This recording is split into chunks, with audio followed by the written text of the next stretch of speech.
Hi, happy Tuesday. So I have a really good subject that I want to talk about today. So we're just going to get into it. No rambling preamble or anything like that. Let's go. So today's subject came from two things.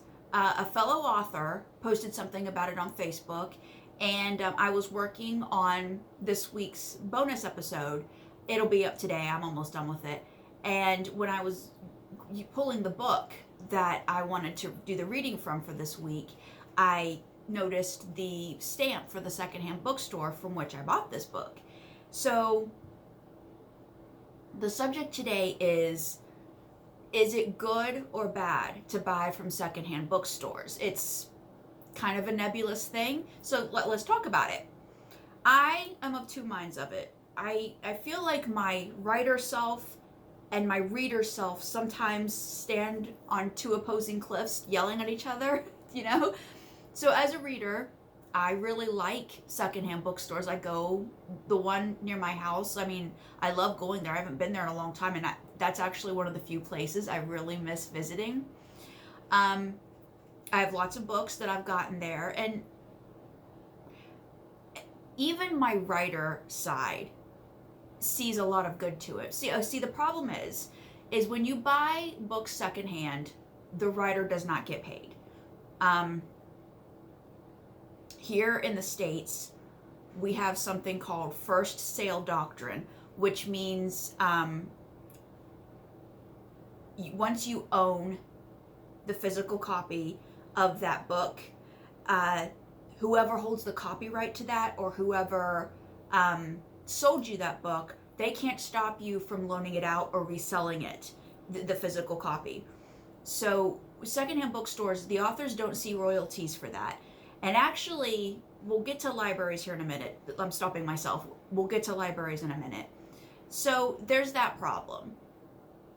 But there's also a good thing about secondhand bookstores. There are so many stories that are now out of print that now can be re-experienced via secondhand books.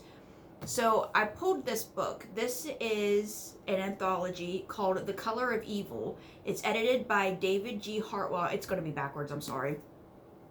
But this is a 2016 version. This was sent to me by a friend, a very dear friend, and I don't think he understood what he was giving me when he sent this out. This book has Carl Edward Wagner's story Styx in this. And in the circles I run in, Styx is considered one of the best cosmic horror short stories ever written. You can find a reading for it on YouTube, but I've got it in book form. Let's just listen to the lineup. I'll read you all the authors. Stephen King, James Collier, M.R. James, Lucy Clifford, Russell Kirk, H.P. Lovecraft, Shirley Jackson, Harlan Ellison, Nathaniel Hawthorne, J. Sheridan Le Fanu, Ray Bradbury, Michael Shea, E. Nesbitt, Carl Edward Wagner, Robert Aikman, Fritz Lieber, Robert Bloch, Charles L. Grant, and Manly Wade Wellman. I mean, that's all top-notch writers. So this is secondhand. I mean, since Grady Hendrix wrote Paperbacks from Hell, there's been a big resurgence in wanting to collect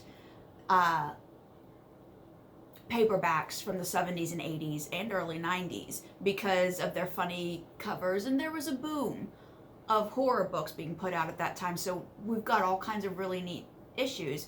I have a ton, like my entire Ruby Jean Jensen collection. They're all secondhand. They have to be. Her family only recently started reissuing her works because she was out of print for a very long time. So in that case, I think secondhand bookstores are really great.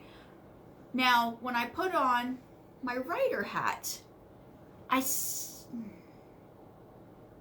writers get overlooked so much.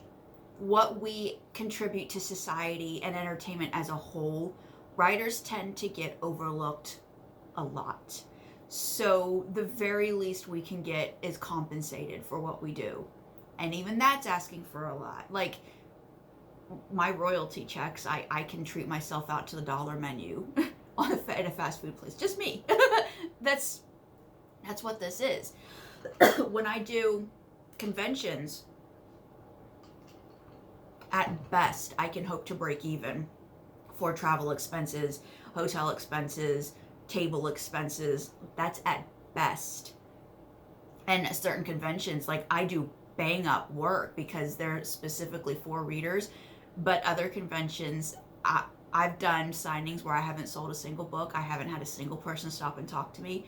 It is a gutting experience. So it would be nice to always be compensated for what you're putting out.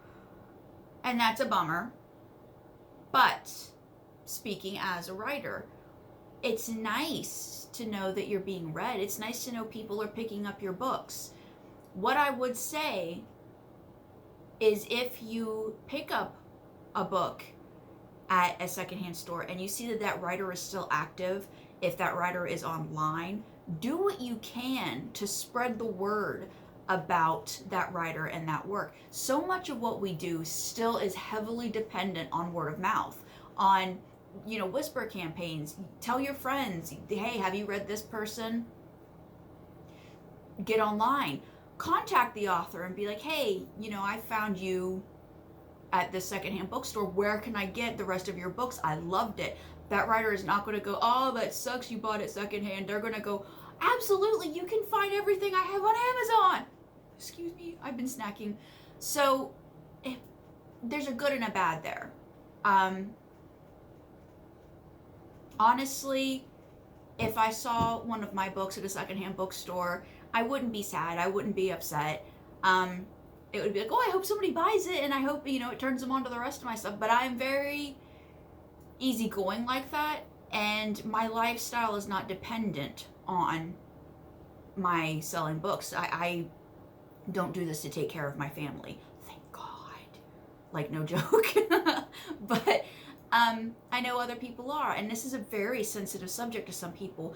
There are writers out there who are very much against secondhand bookstores. They are very much against them just because the author doesn't get paid. And the Facebook post that I saw, I didn't register who wrote it, so I'm not exactly sure where this author is from, but they made the argument that at least when someone checks out a book at a library, they get paid for that. Now, that is not true here in the States. It is true in the UK and Canada. I'm not sure about Australia. I'm sure it would be. So there's this thing called, where is it? This thing called, I'm reading off my computer. There's this thing called public lending right. And it allows authors to be fairly paid for each loan when their work is lent through public libraries. And it was granted in 1979 after a long campaign by the Society of Authors and others. That's awesome. That's amazing. Every time your book is lent out by a public library, you get it. I'm sure it's pennies, but still, that's something. It's a drop in the bucket. That's amazing. Here in the States, we don't have that because of that first sale doctrine I was telling you about. Now, libraries do have to purchase the books. You will see a royalty from that initial purchase, but you're not going to get any royalties for each time your book is checked out here in the States. That's just not going to happen, which is a shame. But I don't think libraries, especially for adult readers, are utilized very much here in the States, even in times of economic downturn. From what I've been reading about this, it seems like that's something that's much more utilized in Europe. At times of economic downturn, people will turn more to public libraries. And here in the States, I mean, let's be honest, it's only a matter of time before someone starts screaming about that being a socialist issue and wants to start closing all the libraries, which is horrifying. Because I use my library. I hope everybody uses their library. And my library sucks. I witnessed two very out of their minds drug addicts having a fight in front of my library the last time I was there. It's not in the best part of town, you guys. But inside, I can get my hands, it's great for the podcast. I can get my hands on all the classics, and I've been missing it lately because no way I'm going there now. I don't know how those poor people are able to mitigate how many people are in and not, and what kind of air is being circulated in there. No way, no. So it's a personal choice, I think. I completely understand the authors who are not appreciative of secondhand bookstores. However, having said that, as a reader and a writer, so much of my reading has come from secondhand books, yard sales, and stuff like that. I remember, when I was little, I'm old enough to remember, there was a five and dime store in the small town where I would go with my grandma, and it was where she would go to get like her craft supplies and various things for her various ailments. And there were always just those tall, skinny racks of paperback books in there. And the cost was my family barely had a pot to piss in when I was growing up. So a couple bucks added up, that meant something. So let's say at Ben Franklin's, a paperback book was $5. You could get a box, an entire box full of paperback books for $1 at a yard sale. You see what I mean? And also where I lived in a rural area. There was no way to get to the library. I checked books out of my school library like mad, but I couldn't get to the public library. There was no way to get there. But now I use it. Now I utilize it. And I do wish the authors got more monetary gain, but I also think it's very important to make sure that the authors get notice for it. If you go to the library and you check out a book, I say it all the time, but please talk them up. Get online and talk them up. Find them if they're still around and let them know how much you enjoyed it, and let them know that you intend to buy other books from them. It means so much, because there are massive ebbs and flows. Like when I have a release, I get so much talk and so many people contacting me. Hey, you got a new book out? Come post a what's it called? A post on my blog. I lost the word. Come post a post on my blog and we'll get the word out. Or people contacting me and going, I'm so excited about this. And then nothing, because there's so many working writers, and with online being the way that we have to get the word out, it's so easy to get lost. And it's not the fault of anybody. It's just the way it is. And there's a lot of, biting and scratching, it feels like, to get at those little bits of attention. So when people are good enough to give it, it means so much. The few times I've gotten emails or messages from people going, I read this and I want you to know how much I enjoyed it, or how much it touched me, or stuff like that. That's the air I breathe. That means so much to me. And if a person contacted me and told me, I rented it, I got it at the library, or I found it at a secondhand store, I honestly don't care how they came to it. I appreciate all sales. Very much, thank you. Nothing that I do is free. These podcasts are not free. I have to pay to do Ghostwriters podcast. I have to pay to do A Case for Classics. Everything that I do costs money. Even writing costs money. There are supplies that are needed. I have to pay for this. And it's been very hard to make sure that I am paying for this myself, and I'm not taking money away from my family to pay for this. It's been a chore. And Bob's yelling at the door. Let's see. Do you hear him? I don't know if you'll be able to hear it. Bob! There's always somebody interrupting me, isn't there? But that's just something that I wanted to talk about. And I'd like to know your thoughts. Do you go to the library? Do you patronize secondhand bookstores? I love secondhand bookstores. I think it's a great place. I'll tell you something that I did. I went, and that's how I discovered Kim Harrison. I don't know. I suppose a lot of people would classify Kim Harrison as girl, she writes for girls, and it's not the case. These are supernatural, urban fantasy books that she wrote.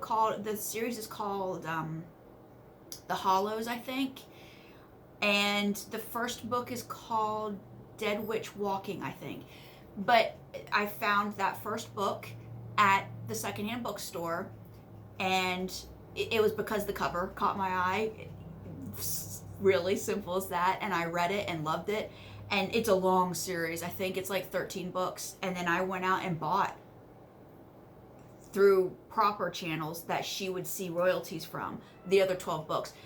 You know how I feel about series. They can be quite a commitment, and I can be kind of icky about it sometimes, especially long series. I don't mind like a trilogy, but a 13 book series, come on.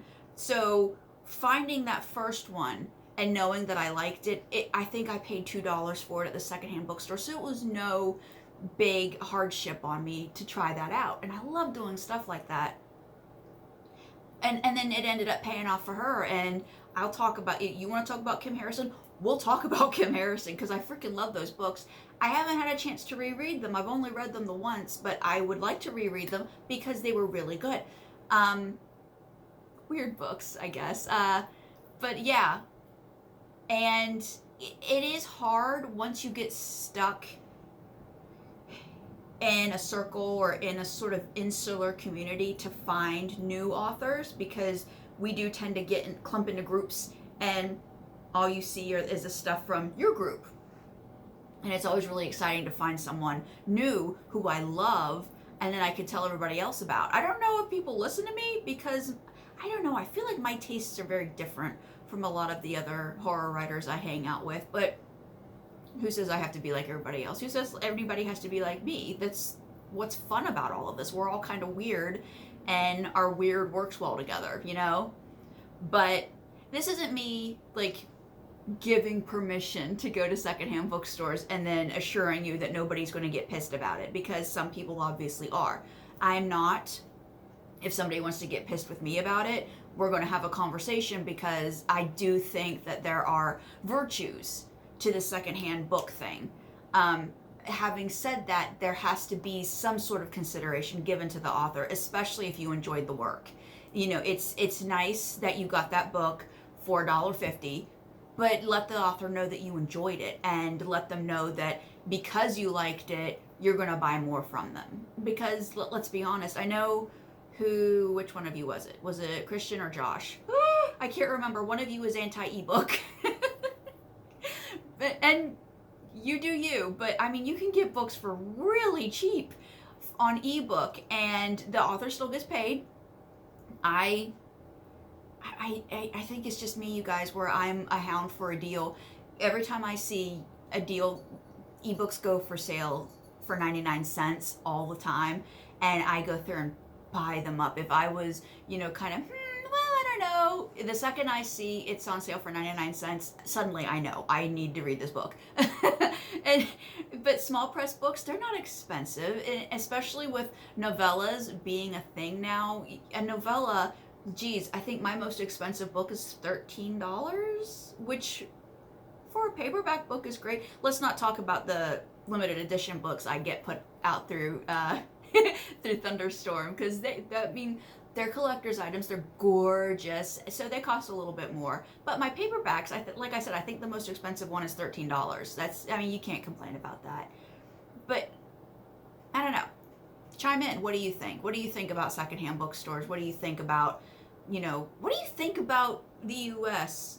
versus the UK not paying authors for each lend out? It's the socialist thing, isn't it?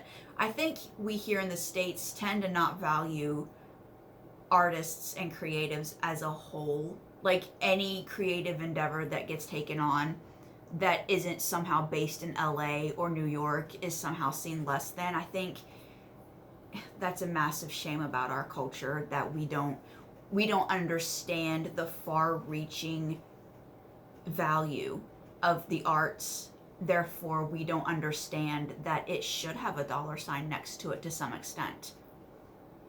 I don't know. So I hope everything is going good. We are now in the middle of December. Yay! And we are, like, where I am, we're supposed to get a hell of a snowstorm tomorrow, and I'm stoked about it. I love snow. I love being trapped in the house. So this whole pandemic thing has been heaven for me. But I hope you're doing well. I hope everything is okay with you guys. And please know that I'm thinking of you. And I hope all is well. And I will talk to you later. Let's See? Nope.